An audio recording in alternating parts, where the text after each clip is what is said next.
यहाँ पर शुरू करते हैं कक्षा 8 सामाजिक विज्ञान की पुस्तक सामाजिक एवं राजनीतिक व्यवस्था 3। तो इसका अध्याय हमारा 3 को अभी देखने वाले हैं। अध्याय 3 हमारा है संसदीय शासन व्यवस्था। तो अभी के इस वीडियो पर हम लोग संसदीय शासन व्यवस्था के जितने भी प्रकार के ऑब्जेक्टिव क्वेश्चंस हैं सभी क्वेश्चंस आपको मैं इस वीडियो पर बताऊंगा। और यहाँ पर हम लोग कुछ ऑप्शन वाला क्वेश्चन भी देखेंगे, मतलब यहाँ पर मल्टीपल चॉइस क्वेश्चन जिसे हम लोग कहते हैं, और कुछ हम लोग फिल इन द ब्लैंक वाला क्वेश्चन भी देखेंगे। ठीक है, तो चलिए हम लोग फटाफट से देना करते हुए शुरू करते हैं। यदि आप इसके पहले वाले वीडियो सब नहीं देखें तो देख लीजिएगा, डिस्क्रिप्शन में लिंक दिए हैं। तो यहाँ पर जैसे हमारा पहला क्वेश्चन जो है, पहला क्वेश्चन हमारा क्या है कि भारत में कौन सी संस्था कानून बनाती है। देखिए भारत में कौन सी संस्था कानून बनाती है, तो यहाँ पर जो है वे हमारी क्या होगी, संसद होगी। ठीक है, संसद जो है वे कानून बनाती है। तो ऑप्शन कौन सा में आपको दिख रहा है संसद लिखा हुआ, तो ऑप्शन सी में आपको संसद दिखाई दे रहा है। तो यहाँ पर जो है वे हमारा ऑप्शन जो है बिल्कुल हमारी क्या हो जाएगी, सही हो जाएगी। तो भारत में संसद जो है वे कानून बनाती है। ठीक है, चलिए अगला हम लोग देखते हैं। अगला क्वेश्चन हमारा क्वेश्चन नंबर 2, 12 नंबर प्रश्न यहाँ पर देखिए, कार्यपालिका किसके प्रति उत्तरदायी होता है। ठीक है, कार्यपालिका जो है किसके प्रति उत्तरदायी होता है, तो कार्यपालिका जो है विधायिका के प्रति उत्तरदायी होता है। यानी कि इधर हमारा ऑप्शन नंबर बी जो है बिल्कुल सही होगा। आप लोग याद रख लीजिए, कार्यपालिका जो है विधायिका के प्रति उत्तरदायी होता है। याद हो गया। चलिए अगला हम लोग प्रश्नों को देखते हैं। प्रश्न संख्या 3। ठीक है, 3 नंबर प्रश्न यहाँ पर देखिए कि लोकसभा के सदस्यों की कुल संख्या होती है।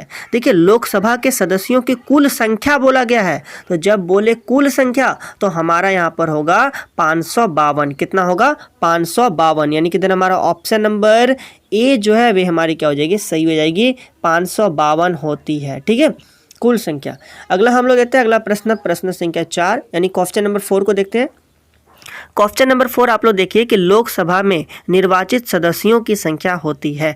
लोकसभा में निर्वाचित सदस्यों की संख्या कितनी होती है, 543। कितनी होती है, 543। तो आपको याद रखना यहाँ पर कितनी हो जाएगी, बी वाला ऑप्शन होगा 543। ठीक है, अगला हम लोग प्रश्न देखते हैं, प्रश्न संख्या 5 और 5 नंबर प्रश्न यहाँ पर देखिए, लोकप्रिय सदन किसे कहा जाता है।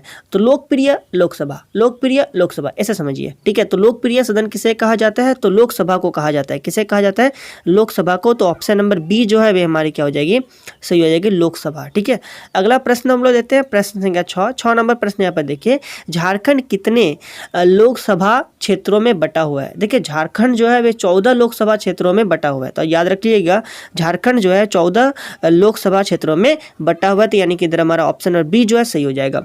झारखंड कितने लोकसभा क्षेत्रों में बटा हुआ है, तो 14 लोकसभा क्षेत्रों में बटा हुआ है। अगला हम लोग प्रश्न देखते हैं, प्रश्न संख्या 7। देखिए 7 नंबर प्रश्न हमारा है कि झारखंड में अनुसूचित जनजाति के लिए लोकसभा की सीटें आरक्षित है। अनुसूचित जनजाति के लिए आपको बताना है, यानी एसटी वालों के लिए कितने जो है वे सीटें आरक्षित की गई है। ठीक है, मतलब कि उनके लिए सीट जो है वहाँ पर आरक्षित है। तो कितने सीट आरक्षित है, तो वे हमारे 5 सीट जो है झारखंड में अनुसूचित जनजाति के लिए लोकसभा की सीटें आरक्षित है। तो यानी कि हमारा ऑप्शन नंबर ए जो है वे हमारे सही हो जाएगी, जो कि यहाँ पर कितना 5, तो यहाँ पर होगी 5। ठीक है, अब हम लोग अगला प्रश्न देखते हैं, प्रश्न संख्या 8 नंबर। देखिए 8 नंबर प्रश्न हमारा है कि राज्यसभा में सदस्यों की संख्या होती है। देखिए राज्यसभा में सदस्यों की संख्या कितनी होगी, 250। कितनी होगी, 250। यानी 250 जो है वे राज्यसभा में सदस्यों की संख्या होती है। राज्यसभा में सदस्यों की संख्या कितनी होती है, 250 होती है। ठीक है, अगला हम लोग प्रश्न देखते हैं, प्रश्न संख्या 9 नंबर। देखिए 9 नंबर प्रश्न हमारा है, स्थायी सदन किसे कहा जाता है। स्थायी सदन की जब बात कहे तो आपको याद रखना है राज्यसभा को कहा जाता है। राज्यसभा को क्या कहा जाता है, स्थायी सदन कहा जाता है। तो कौन सा ऑप्शन होगा, ऑप्शन नंबर बी जो है हमारा बिल्कुल सही हो जाएगा, राज्यसभा। ठीक है, स्थायी सदन किसे कहा जाता है, तो राज्यसभा को स्थायी सदन कहा जाता है। अगला हम लोग प्रश्न देखते हैं, प्रश्न संख्या 10 नंबर। चलिए 10 नंबर प्रश्न यहाँ पर देखिए, देख सकते हैं 10 नंबर प्रश्न यहाँ पर बोला है कि राज्यसभा राष्ट्रपति द्वारा मनोनीत सदस्यों की संख्या होती है। देखिए राज्यसभा में बोला गया, ठीक है, लोकसभा में नहीं। राज्यसभा में जब बोले तो राष्ट्रपति द्वारा मनोनीत सदस्यों की संख्या जो है वह 12 होती है। कितनी होती है, 12 होती है। और जब लोकसभा कहते तो वहाँ पर कितना होता, 2 होता। ठीक है, तो लोकसभा में राष्ट्रपति जो है वे मनोनीत सदस्यों की संख्या कितनी होती है, राष्ट्रपति जो मनोनीत करते हैं कितने सदस्य, तो 2 सदस्य जो है राष्ट्रपति चुनते हैं। ठीक है, लेकिन राज्यसभा में राष्ट्रपति जो है मनोनीत कितने सदस्यों को करती है, तो 12 सदस्यों को करती है। याद रखना है, राज्यसभा राज्यसभा में 12 और लोकसभा में 2, ठीक है। तो राज्यसभा राष्ट्रपति द्वारा मनोनीत सदस्यों की संख्या होती है तो 12 होती है, ठीक है।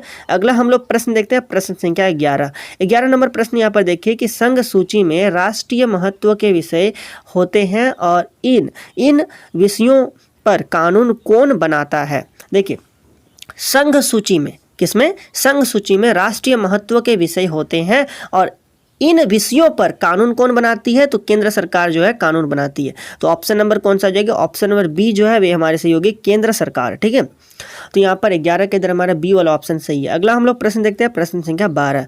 देखिए 12 नंबर प्रश्न है, स्वतंत्र भारत में प्रथम आम चुनाव कब हुआ। देखिए स्वतंत्र भारत में प्रथम आम चुनाव जो है वे हमारा संविधान लागू हुआ था कब, 26 जनवरी 1950 में। तो संविधान लागू होने के 2 साल के बाद यानी कि 1952 में, आपको याद रखना है 1952 में स्वतंत्र भारत में प्रथम आम चुनाव कब हुआ, तो 1952 में जो है स्वतंत्र भारत में प्रथम आम चुनाव यानी कि पहली बार जो चुनाव जो हुआ था ना, वोटिंग जो हुआ था वे कब हुआ था, 1952 में हुआ था, ठीक है।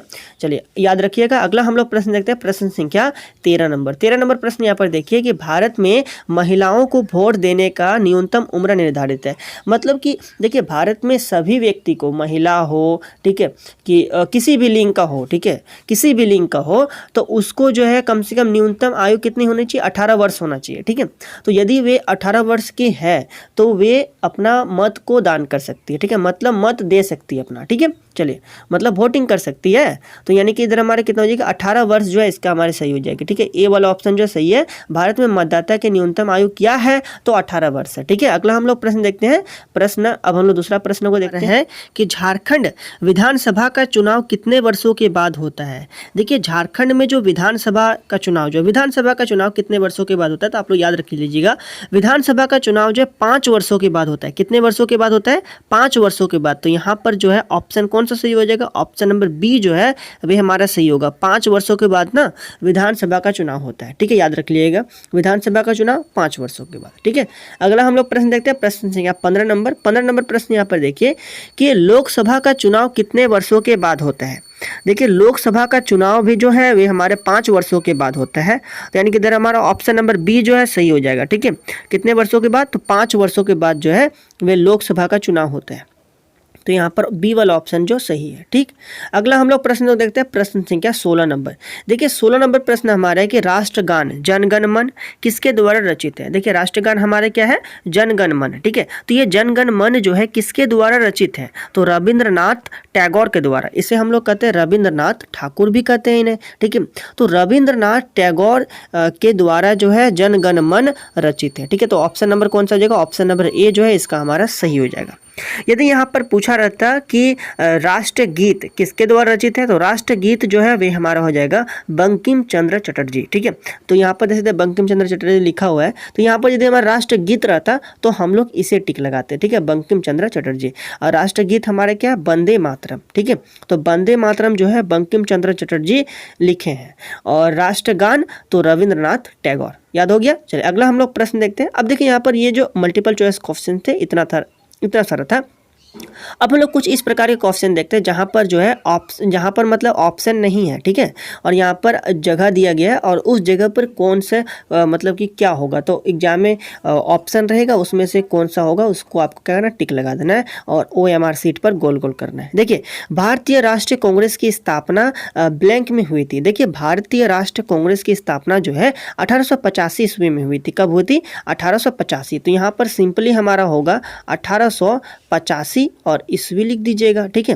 तो इस प्रकार से देख सकते हैं यहाँ पर ये वाला हमारा ऑप्शन यहाँ पर ऐसे लिखा हुआ है, भारतीय राष्ट्रीय कांग्रेस की स्थापना जो है वे 1885 ईस्वी में हुई थी। सबसे पहले कांग्रेस की ही स्थापना हुई थी, तो ये चीज़ आप लोग याद रख लीजिए कांग्रेस पार्टी की। तो भारतीय राष्ट्रीय कांग्रेस की स्थापना 1885 ईस्वी में हुई थी। अगला हम लोग देखते हैं ख हमारे क्या है। देखिए राज्यसभा में अधिकतम ब्लैंक सदस्य हो सकते हैं। देखिए राज्यसभा में जो अधिकतम जो है वे हमारा 250 सदस्य हो सकते हैं। कितने अधिकतम, देखिए अधिकतम बात बोला गया यहाँ पर, तो 250 सदस्य जो अधिकतम हो सकते हैं, ठीक है, अधिकतम याद रखिएगा। तो यहाँ पर जो है वे हमारी क्या होगी, ख में 250 होगा। ठीक है, चलिए अगला हम लोग देखते हैं ग हमारे क्या वर्तमान में लोकसभा के लिए कुल ब्लैंक सदस्य निर्वाचित होते हैं। देखिए अभी जो है लोकसभा में यहाँ पर लिखा गया लोकसभा में जो है सदस्य जो है वर्तमान में भी लोकसभा के सदस्य जो है कुल सदस्य कितने निर्वाचित होते हैं, तो वे हमारे कितने हो जाएंगे 543। क्या हो जाएगा 543। तो यहाँ पर आपको लिखना है 543। ठीक है, तो यहाँ पर हो गया वर्तमान में लोकसभा के लिए कुल 543 सदस्य निर्वाचित होते हैं। ठीक है, आपको अब बताना है घ वाला का आंसर बताना है। घ हमारे क्या लोकसभा में अनुसूचित जाति मतलब क्या होता है एससी। ठीक है, ब्लैंक अनुसूचित जाति के लिए ब्लैंक एवं अनुसूचित जनजाति के लिए ब्लैंक सीटें आरक्षित है। ठीक है, तो अनुसूचित जाति मतलब क्या होगी एससी वालों और अनुसूचित जनजाति मतलब एसटी वालों के लिए तो कितने सीट जो है आरक्षित है कहाँ पर लोकसभा में। ठीक है, तो यहाँ पर जो है जब यहाँ पर पूछे तो आपको यहाँ पर सिंपल बताना है कि अनुसूचित जाति के लिए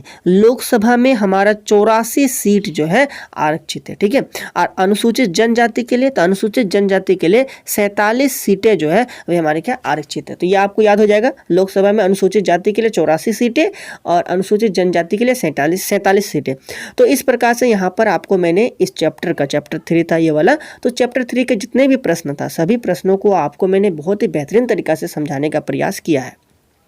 तो ये देखिए जितना भी प्रश्न है सभी प्रश्नों को आप अपने कॉपी में लिखिएगा और इसे याद कीजिएगा। ठीक है, आपको मैंने बेहतरीन तरीका से समझाया तो आप लोग मेरे साथ समझ चुके हैं। बस इसे आप लोग कॉपी में एक बार लिख लीजिएगा और एक बार रिवीजन कर लीजिएगा तो आप लोग का एग्जाम का तैयारी हो जाएगा। तो चलिए तब अभी इस वीडियो में इतना ही, मिलते हैं अगले वीडियो में, तब तक के लिए बहुत बहुत धन्यवाद।